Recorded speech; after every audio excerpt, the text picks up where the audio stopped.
paano naman yung ginagawa ni Anjo Iliana? Ito naman kasi. Ano ba yan? Teka lang. Na-intriga ka? Na-intriga ako. Pero, kasi na-intriga ako sa kanila. Bakit biglang sumulpot to si Anjo? Hindi, ganito yan. Ano meron? Oo, kasi nga, ganito yan. Una sa lahat, nag-umpisa yan sa TikTok, pinapanood ko pa. Kaya lang nung nakita ko na medyo parang nababastusan yung maraming kababayan nating mga babae, sa kanya, nadismaya ako. Dahil meron isa dyan nagre-reklamo na, gusto daw bang-bang muna. May mga kausap siya sa babae online, minsan iba-ibang lahi. Sinasamantala niya yung mga salita. Bang-bang? Bang-bang. Seryoso? Yung isa naman gusto, sumayaw kahit walang saplot daw. Yan galing mismo sa bunganga niya yan. Ngayon, dito naman sa pagbanat na ngayon isyong-isyo, pati yung isang kalbo na laging nakasombrero, na labi, na tinubuan ng muka. Ay, siguro kilala nyo na. Sombrero. Benggahin natin. Yung labi na tinubuan ng muka. Sino yun? Yung labi na may nakaabang na bangaw sa muka. May bangaw. Sino yun? Yung dating nagsabi buburay ng channel niya kapag natalo yung kandidato niya. Ay, nako. Liwanagin nyo. So, eto. Hindi, boss. Liwanagin nyo. Correction natin. Mas kilala ng tao yon. Si fake news peddler. Diba? Tawag sa iba tawag nila kokey daw Kokey ba kokey? Oo. Malay ko ba sa kokey kung ano yun? Natatawa ako sa mga bata nun Natatawa ako sa mga bata nun. Biro mo, pinagmamalaki nila, yung vlogger nila na grade, hindi naman ako nang mamalita. Grade 2 lang natapos. Tapos ang pinag-aawayan daw ng Pilipinas, ang kalaban daw ng Pilipinas sa West Philippine Sea, Korea. Ang lupit. Ang lupit ng mga vlogger mo. Bilib ako sa mga vlogger mo, boy. Yung isang vlogger niya, hindi niya alam kung nasaan yung EDSA People Power Monument. Hindi alam. Ang sabi niya, nandun daw sa Luneta, nandun daw sa Liwasan, nasa EDSA Shrine daw. Nandiyan dyan, Hindi kasi hindi nila alam. Hindi nila alam Natatawa ko talaga, madagdag ko lang Tsaka nga pala sa bagong recruit nyo, na vlogger nyo, paano makakarating sa mga sekta nyo ang deliberation kung pinili nyo, hindi maintindihan? Di ba, paano mamahalarin yun? Kaya magulo mautan na lumotin nyo Teka muna. Hindi, mo na ako pinilan. Hindi, noon na lang Huwag ka ganun. Kayo. Naaway mo ako wala akong inaawa sa'yo. Kaya nga, proud na proud ma. Kayo. Proud ma. Pare, proud pa yun. Maas nun. Ito si Marus. Pare, hindi ko naintindihan siya nasabi. Eto nga kasi. Ay, imbis na mainis kayo sa kanya, ako tuwan-tuwa talaga. Bakit kanyo? Kapag kabumanat siya, lalong-lalo na kay Pangulo, hindi ko magets at hindi ko maintindihan. Kaya nga May makakaintindi doon. Promise. Sino? Sila lang. Kasi, maintindihan mo, ang tawag niya kay Presidente, Marus. Dapat doon, pag magbablog siya, yung subtitle niya, buong screen. Alam mo guguluhan ako. Pero balik na tayo kay naaawa na ako dyan Kanino? Kay Anjo. Ay, oo, si Anjo. Eto, Anjo, balikan ka namin. Baka alam mo, makakaligtas ka. Ngayon, ayaw mo na yatang bumanat kay Tito Sen. Na pinagtatanggol ka nga na itong vlogger dyan sa kabila na labi na tinubuan ng muka. Ngayon di totoo. Labi na tinubuan. Ngayon ganito. Anjo, yung mga issue mo na hinihingi mo na kesyo hindi mo nga mabanggit yung hair follicle test, di ba? Hindi mo mabanggit. Kasi wala naman siya nun. Hindi, mahina talaga ulo. Kaya nga nalaos agad Kaya nga Kita mo naman, kung hindi ba man mahina ulo, bobo tanga rin Tama. Diba? Sorry sa words, pero yun kailangan talaga ko. Yun talaga siya Tanga. Mangmang Pero mo ba naman? Sa edad mong ganyan, tsaka ka palang gaganyan. Diba? Tignan mo yung mga issue mo, naglalabasan. Bumanat si Tita Christy Permin. Tama. May utang ka pala kay Kuya Will. Anak ka ng pusang. Diba? Hindi mo binabayaran. Hindi binabayaran. Ano tawag dyan? Diba? Paano mo pagtitiwalaan ng isang tao na hindi marunong magbayad ng kanyang utang. Hindi lang kasi yung perang inutang mo, yung tiwala niya, tiwala ng tao na inutangan mo, hindi inutungan ha. Kasi yun yung mga banat mo eh. Nang uutong ka eh. Boss Mike, alam mo, may lahi rin ako konting Japanese eh. Ano mo ba ang anjo? Anong tawag sa Japan yan? Ano? Otosan. Otosan. Otosan. Nino? Otosan eh. Sino Sacho? Sacho, Jingle San. Yan ba yung ano? Yan ba yung Hindi. Yan ba yung Shockley Bells? Oo, yan yung grabe na-imbierna ako dyan. Grabe diba? yan Mahilig pala yan sa mga... Yung sabi, Botomesa? Oo, mahilig sa mga... Gustong-gusto magpakulong. Bakit? Kasi madami daw tubo sa loob. Ano ito, Bero? Oo, yung parang gusto niya talaga sa loob siya para mahimas niya ang mga tubo na selda. Kaya pala. Grabe ka, kigigil mo. Partner, kaya pala nag-uoningay. Oo. Kaya pala nag-uoningay sa ano. Kaya yan ang pare. Yan ang ni Anjo. Siyempre, si Anjo po, certified empleyado ni Jingle San. Jingle San. Ano naman connection kay Sacho Shebebels? Sacho Shebebels? Oo. Hindi, ang ito kasi, sa tagal ko na po na sinundan, etong napunta po kasi ako sa Tito Vic and Joey. Nakita ko yan, si Anjo, na yung una pa nga lang, ganyan po talaga yan. Wala talagang utang na loob. Binigyan ni Joey De Leon yan ng kaisa-isa mga paintings niya. Wala kang utang na loob? Binenta kay Boss Toyo. Binenta mo pa yung binigay sa'yo? Ito, nagtataka lang ako. Pumutok siya ngayon. And kinikriticize niya si Senator Soto. At si Pangulong Bongbong. Yes. Anong nakain nito at ano ang dahilan? Gusto ko malaman eh. Hindi kaya di umano ito'y nabigyan? Baka naman isa na to sa mga paid content creator ngayon. Hindi, ganito. Kasi kung babaybayin mo nga kung ano yung sitwasyon ng buhay ngayon, mapapansin mo na naman talaga na para bang malaki ang pangangailangan niya. So hindi malayo na mag-isip ka na isipin mo talaga yung iniisip mo na mayroong lagay siya. Kaya nga. Kaya kung sasabihin na malinis siya, abay mahirap paniwalaan. Tsaka nakapagtaka eh. Babanatan mo si Presidente. Ano ba ginagawa ng Presidente? Di ba tagbe-benepisyo rin naman siya? Hindi nga yun. Yung mga banat niya lumang-luma na. Sing-tanda niya na. Hindi, tsaka, Nagets mo?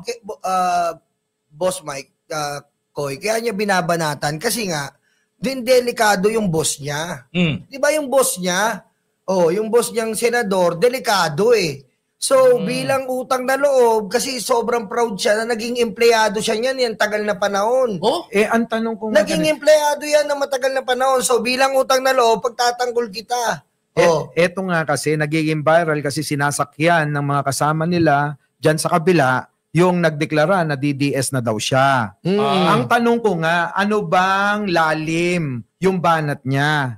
Malalim kasi hinukay pa niya sa ilalim ng lupa yung mga banat niya kasi lumang-luma na nga. Sa madaling salita, lahat ng binabanat niya ngayon, matagal na nating sinagot. Actually, tama ka doon, Boss Mike. Tsaka hindi naman umiingay totally ito because babatuhin mo ang si Tito Soto ng ganyan. Putya, tatawanan lang ni Tito Soto yan. Kaya nga eh. Alam mo, partner, tatawanan lang yun ni Tito Sen eh. Unang-una sa lahat, they are TBJs. Oh my God. Tapos sabihin mo kami na, TBJ, di ka marunong babae. Kilala yan. To be honest, nakilala sila sa pagiging gwapo at matipuno sa ganyang pamamaraan. Tsaka pare, wala pa tayo dito sa mundo, nasa hangin pa lang tayo. May Tito Vic and Joey na, may 8 Bulagan eh. Kaya wag niyan sasabihin na kailangan siya ng Itbulaga at ayaw siyang pakawalan. Ikaw ang may kailangan sa Itbulaga. Ito lang naman yan, boss mga bro. Kita mo naman na wala ng lahat-lahat ng mga noontime show pero ang Itbulaga nandiyan pa rin eh. Nawala na yung mga host na dati Nandyan sila, di ba, yung mga... Michael B, Francis Magalona. Di hamak naman na inaabangan ko ang Itbulaga dahil din kay Francis Magalona. Yes. Pero nung nawala si Francis, medyo paminsan-minsan, sumisilip ako. Pero kung sasabihin nyo, abangan ko si Anjo, putik na yan, daig mo pa nanood ng sintu-sintu sa karnabal. Oo nga eh. Di ba? Walang silbi, walang kwenta talaga kapag pinanood mo. Pero parang nahihila lang siya nung mga sikat na mga artista. Correct. Pero kung siya lang alone, panonoorin mo, kaya nga yung mga pelikula niyan, flop, di ba? Wala. Nga. Wala siyang pinagbidahan na pelikula ever since. Kaya nga, Anjo, sumikat ka bilang alalay, nalalaos ka ngayon bilang alalay pa rin. Ang saklap ng buhay. Oy, pero ngayon nasasaktan siya. Nasasaktan. Kasi sinasabi nyo daw na laos. Trolls daw tayo. Sinasabi nyo daw na may utang, nagagalit kay Tita Christy Permin, pati daw yung utang. At ang sinasabi, kumuha daw si Tito Sen ng mga vlogger na napakarami. Tama. Para banatan daw siya. Teka muna. Hindi ko pa nga kilala si Tito Sen sa personal. Kaya nga eh. Di ba? Ngayon, ang tanong ko sa inyo, ano ang tawag sa hindi nagbabayad ng utang? Walang hiya. Sa amin kasi ang tawag doon, sa amin istapador. Istapador yan, boss, tama. walang hiya. Salitang kali yun, istapador. Hindi, sa akin, walang hiya. Alam mo ba't walang hiya? Kahit magkita kayo ni Christy Permin, hindi ka nahihiya. Dahil tsaka matinding ginawa ni Anjo, na talagang yung target niya, yung umaapi sa boss niya. Ito pa. Si Tito Sen. Ano, diba? sa Japanese, alam mo ba? Ano? Alam mo sa Japanese? Ang ano? Ang hindi nagbabayad ng utang. Ano? Durubo. Umagaling ka na, kuya. Hindi na nasa English tayo, ha? Nasa Japanese tayo. Gusto mo gawin ko ng gawin ko German. Ano? Ano sa German ang Anjo? Ano? Laverlog. Ano yun? Laverlog. Ano? Ulitin mo, ibig sabihin. Ano ka ba? Ulitin mo, ibig sabihin pag ano. Ulitin mo nang ulitin. Laverlog. Naintindihan nyo. Naintindihan nyo, yan po na turutunan ko sa Germany. Ayan po ang Germany sa Anjo. Okay? Ang dami tumatawa sa comment section. Para kayong Ay, shoutout sa lahat ng mga nanonood. Hindi comedy show to. Ito ay para matuto kayo. Oo nga. Tawa kayo ng tawa. Ano tawag? Sa mga matay tao. Mamatay tao. German. Oo. Digong. Digong nyo. Ano tawag sa biyahe na mahina ulo? Ay, nako, maintindihan ko. Ano tawag dyan? Sige. Mahina ang ulo? Ay, impromptu to. Walang script to. Tignan natin ko yung last mo. German o Japanese? Japanese! Kahit ano lapis yan. Japanese? Lakwatsira. Lakwatsira, ang galing. Lakwatsira. Ang galing. Paano mo na-isip yun? Ako. Espanyol. Dura. Pak. Parang hapon yun na dura. 125 million nasa backpack.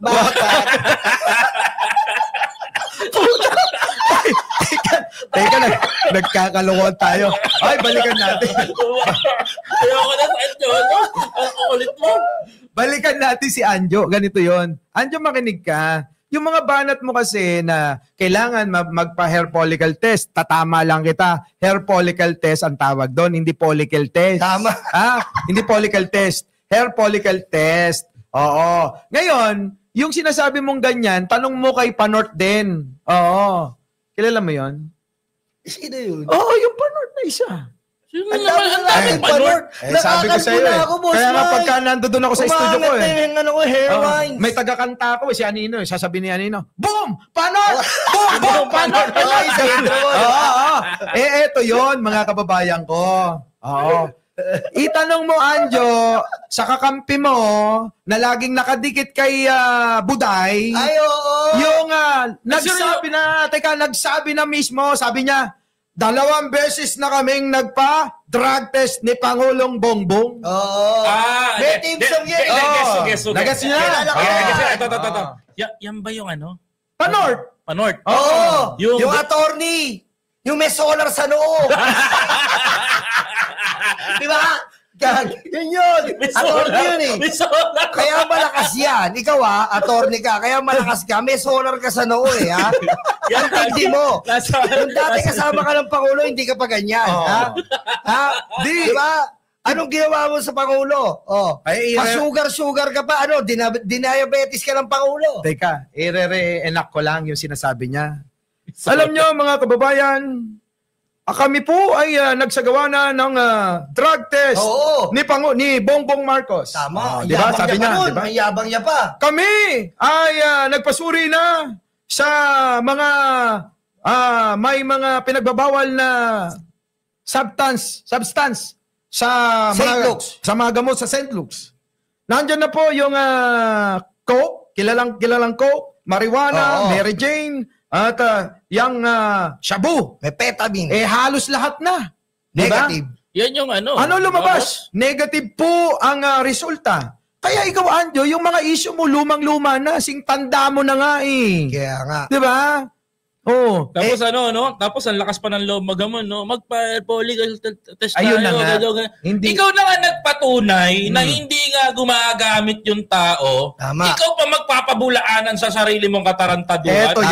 Ito yun, mga brother. Ito yun. Kung di ba naman bobo, kasi nga bobo, kaya hindi niya alam na bobo siya. Kayo yung nag-aakusa, tapos yung inaakusa nyo, yun yung gusto nyo magbigay ng pruweba na hindi totoo yung sinasabi nyo? Di ba ganun kayo kabobot kamangmang, di ba? Tama. Kayo nag-aakusa, kayo magpatunay. Ano patunay nyo? Yung video na pinalabas ni Panort din. Oo.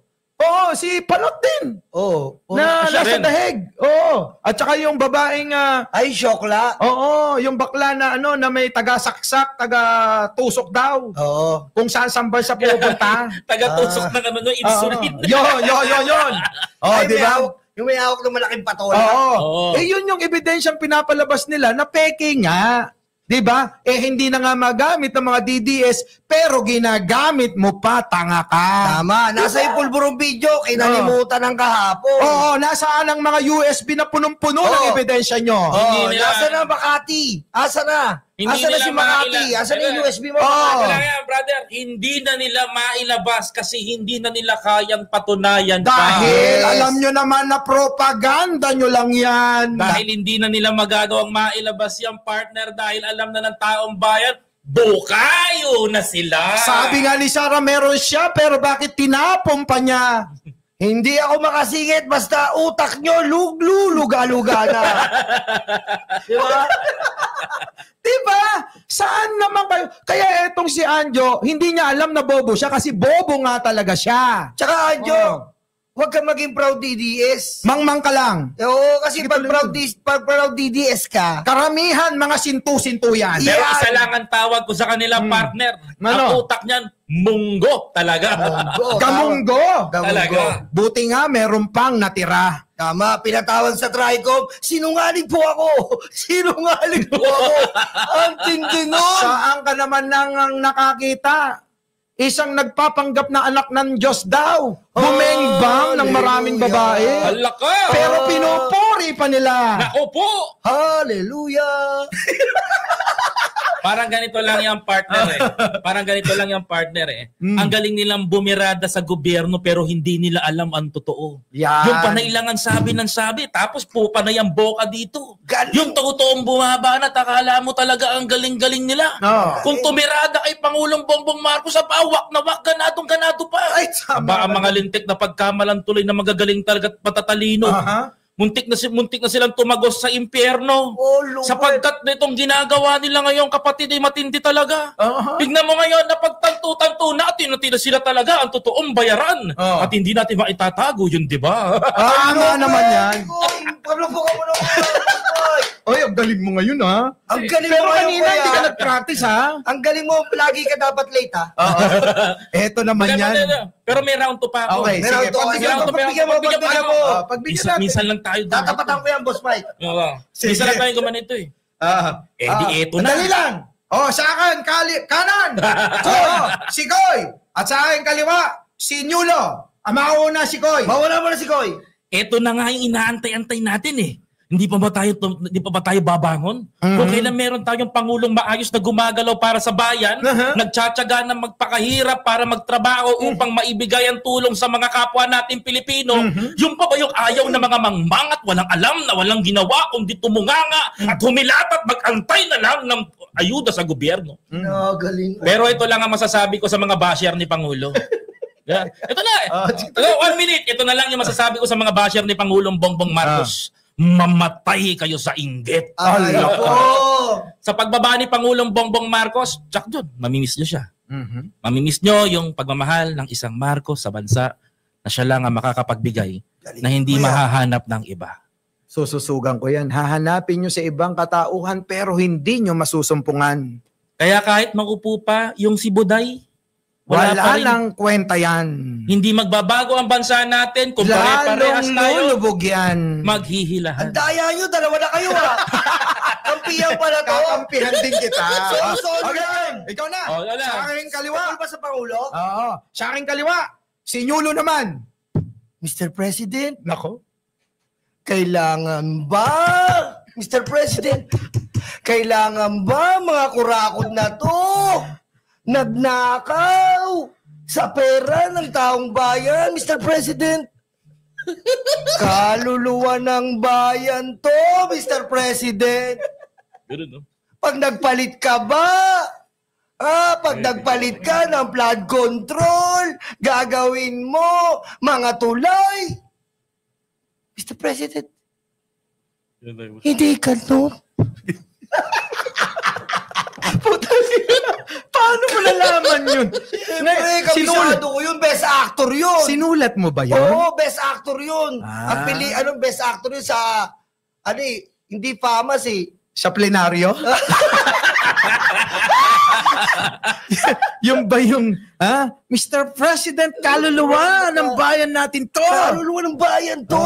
Kailangan ba laging Sususukan girlfriend ko ay bata. Hindi alam ng asawa ko, Mr. President. Hindi ganun, Mr. President. pero mas matindi to. Mr. President, ito pala yung kasama pala sa 142 billion, Mr. President. Nilulubog pa rin ng Bulacan, Mr. President. Yung pailaw na 2 billion, walang nangyari, Mr. President. Kaya nga Alam mo, matindi yun Alam mo ba, may singit lang natin konti. Matindi yun kasi supal-pal siya Bakit ka mo, Boss Mike? Kasi, pare Koy, 3 taon na daw niyang sinisigaw yung Bulacan. Yung sigaw ba may magagawa? Wala.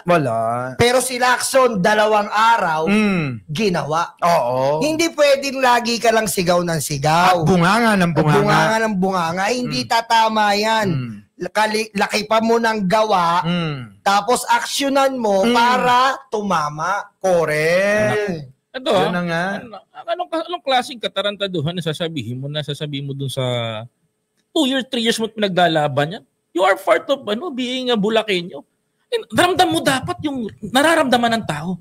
Alam mo, I am very disappointed. Why? Sa tao na to. No? Itong si ayoko nang banggitin. Okay.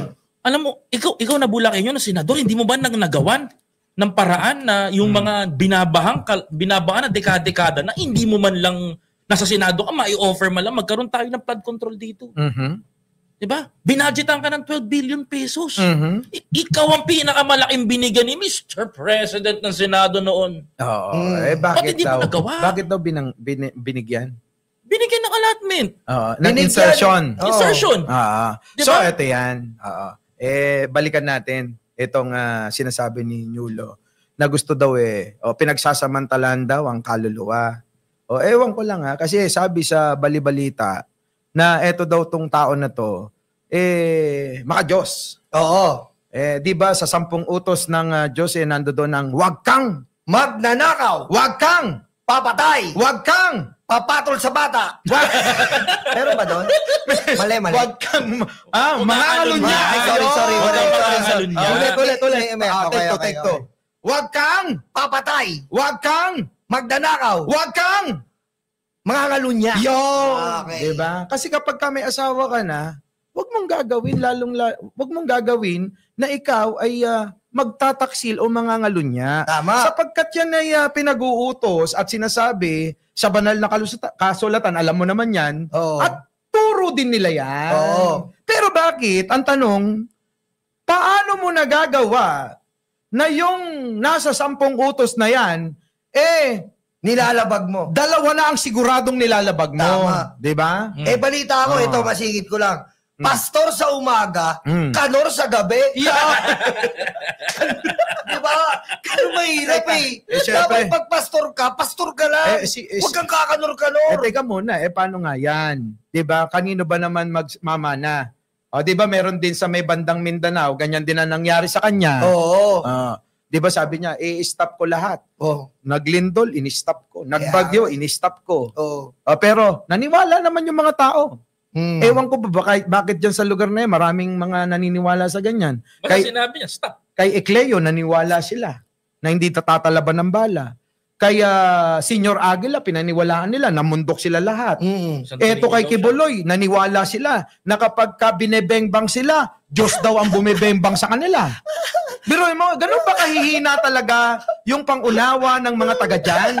Hindi ko nila lahat pero di ko binabawasan. Tama. Pero kailangan nyo siguro makinig sa amin nang kayo ay may matutunan. Tama. Hindi yung laging ang pinapakinggan nyo, yung sinasabi lang ng mga yan. Tama. Lalong-lalo na yung nagsasabi na siya daw ang dahilan kung bakit may accomplishment ang gobyerno nung nasa DepEd pa yan. Kilala ko yan. Si Buday. Pero bago natin talakayin yan, gusto kong susugan yung sinasabi mo, Boss Mike. Sige, yung kay Buloy. Diba? Kasi magpapasko naman ngayon. Gusto ko sanang kantahan kayo ng magandang pamasko at mamamasko na rin po kami sa inyo. Pero bahala na kayo kung magbigay kayo. Pero wag na. Teka, bawal po yun. Maganda daw ang bigayan. Maganda. Kung makikita mo yung vlogger nila. Grabe, tatabahin. Hindi mo na alam kung saan ilalagay yung mga kinakain nila. Oo nga Yung 3, 4, 5 vlogger nila, may bilbil na sa mga mukha. Antitindi, no? Samantalang tayo, lusak pa rin. Pero ayos lang yan. Pero okay lang yun. Pero kakantahan ko muna pa kayo bilang susuki. Hindi, aminin na natin. Sa amin, palamig at hopya lang. Sapat na. Ito nga, tubig namin. Tubig lang kami, okay na kami. Tubig? Kanina palamig yan. Pero basta, sa gobyerno at kay Pangulo, handa kami. Kahit na kami ay asarin ninyo, ibas ninyo, okay lang. Okay lang. Sabihan nyo kami kung ano, okay lang. Pag sinabi nyong pangit kami, okay lang. Basta mas pangit mga vlogger nyo. Tama. Diba? Grabe, nakakatakot yung mga vlogger nyo, pre. Tinatamaan pa ba kayo sa kanila? Paano ka naman tatamaan kung pagtama sa'yo, tumatalbog sa mga mukha niyan? Kaya nga feeling yun na nga lang yung sinabi ko nga kanina. Tuloy mo na. Ang yabang pa ng recruit. At kakantahan ko pala kayo ng Christmas song. Sige, tuloy mo para na. doon sa nakakulong sa Pasig. Menor de edad. Tenen. Menor de edad. Tenen. Menor de edad. Ang lupet minolestya niya. I wanna wish you ano yan? Merry Christmas. Merry Christmas sa iyo. Pero alam mo, sa totoo lang. Sa totoo lang yung nakakulong doon, siya may dahig, may kaso rin palang ganun. Ay! Kung ano yung kaso, netong si, yung nakakulong dito sa Pasig, at saka yung nakakulong sa Dahig, at saka yung isang matandang taga-norte na maingay na lumang-luma na rin ang issue niya. Okay. Yung bang pati yung Guinness Book of Record, abay hinuhukay pa, kahit na humingi na ng tulong, humingi na ng sorry, abay gamit na gamit pa. Kaya nga bukod pala, ano ba kayo nagbabato-bato, Pik? Hindi, nagbubulungan ako. Bulungan muna kayo dyan. Sosolohin ko muna po ang programa, may pinag-uusapan po sila. Bukod pa pala, ito pala tong tiga ICC ngayon. Partner, alam mo mabibitin tayo. Kaya nga ginaganahan pa lang, ngayon pa lang nag-uumpisa yung gana ko. Intro pa lang po ito, ha? Pero parang Ito na lang. Hindi, ito lang, sususugan ko uli. Alam mo naman ako, taga-susug ni Boss Mike, Ibig sabihin, may kaso rin yun? Oo! Bukod sa ginawa niyang pagtamprit doon sa katulong? Oo! Yung katulong, tinamprit niya.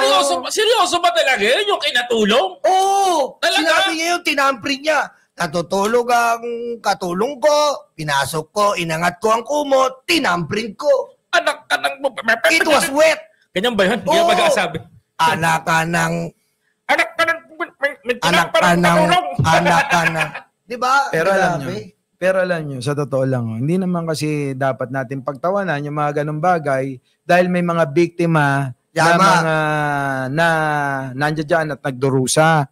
So siguro panahon na ito ng magkaroon ng hustisya sa pamamagitan ng gobyerno ni Pangulong Bongbong Marcos dahil yung panahon ng nakarang administrasyon walang nakuhang mga hustisya. Tama. 'Di ba?